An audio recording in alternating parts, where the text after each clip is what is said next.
Night has always been my domain. While others find comfort in the warmth of daylight, I've always found a strange sense of belonging in the cold embrace of the dark.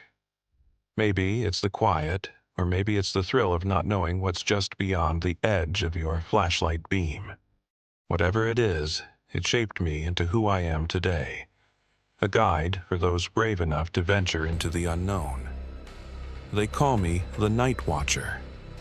Not just because I work while others sleep, but because I've developed a knack for sensing danger before it strikes. That instinct has saved lives, mine included, on more occasions than I can count. But even instincts have their limits, as I learned in the Andes. This particular expedition started like any other. A group of anthropologists had hired me to guide them to a newly discovered Incan site deep in the mountains. Remote, pristine, and untouched for centuries. It sounded perfect. I was eager for the challenge, and even more eager to spend time in one of the world's most enigmatic landscapes.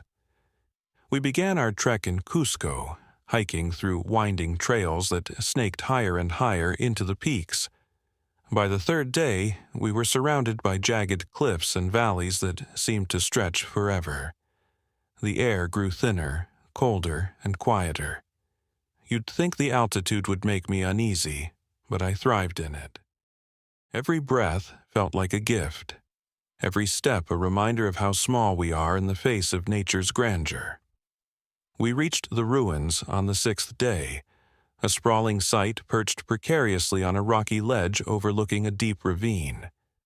The anthropologists were ecstatic, poring over carvings and fragments of pottery while I set up camp and scanned the area for any signs of danger. I didn't expect to find much. The mountains were barren, and predators didn't venture this high. But something about the place felt off. The kind of feeling that makes the hairs on the back of your neck stand on end. I brushed it off as fatigue. At least that's what I told myself. The locals had warned me. Before we left the village at the base of the mountains, an old woman approached me as we were preparing to leave. Her face was lined with age, her dark eyes sharp and unwavering. She asked if we were heading toward the ravine. When I nodded, she gripped my arm tighter than I expected. "Beware of the ukuku, the shadow whisperer," she said, in a voice that wavered but carried undeniable conviction. "It watches from the cracks in the earth and comes for those who don't belong." I tried to laugh it off, chalking it up to folklore. But her expression didn't change. She leaned in closer. "At night, you'll hear it. A whistle that mimics the wind. It will call to you, and if you follow, it will take you. Just like it took my brother." She handed me a small talisman, an amulet made of carved bone tied with braided string.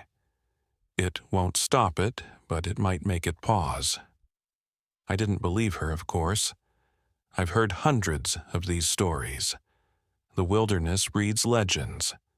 People need explanations for things they don't understand, so they create monsters.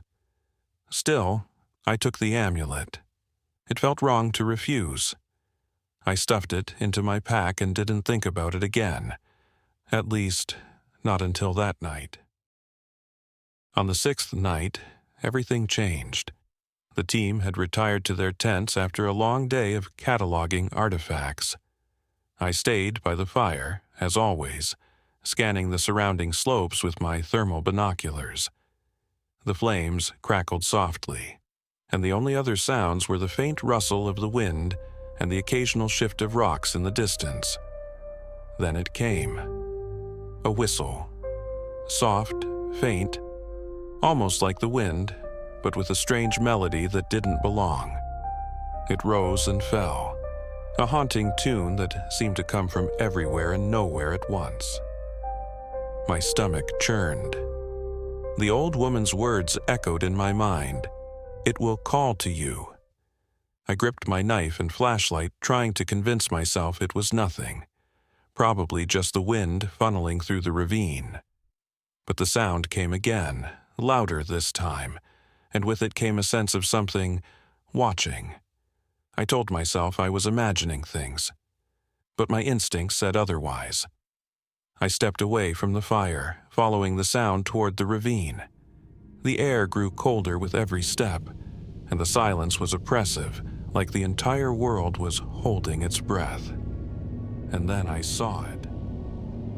At first, it was just a shadow, a tall, angular figure standing unnaturally still.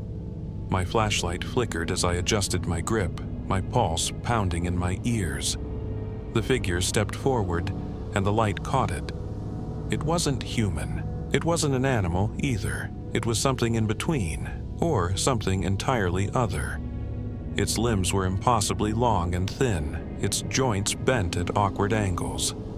Its skin shimmered in the moonlight, a strange, wet texture that reminded me of polished stone, and its face, God, its face, its...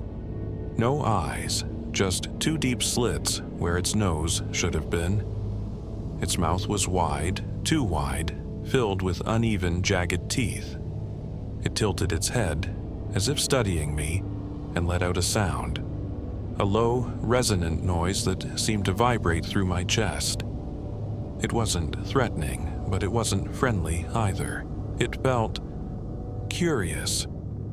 My body screamed at me to run, but I couldn't move. I was frozen, caught between terror and fascination. Slowly, I reached for my camera, needing proof of what I was seeing. The flash went off, illuminating the creature for a split second. That was a mistake. The creature let out an ear-splitting screech, its body twisting and contorting in ways that made my stomach churn.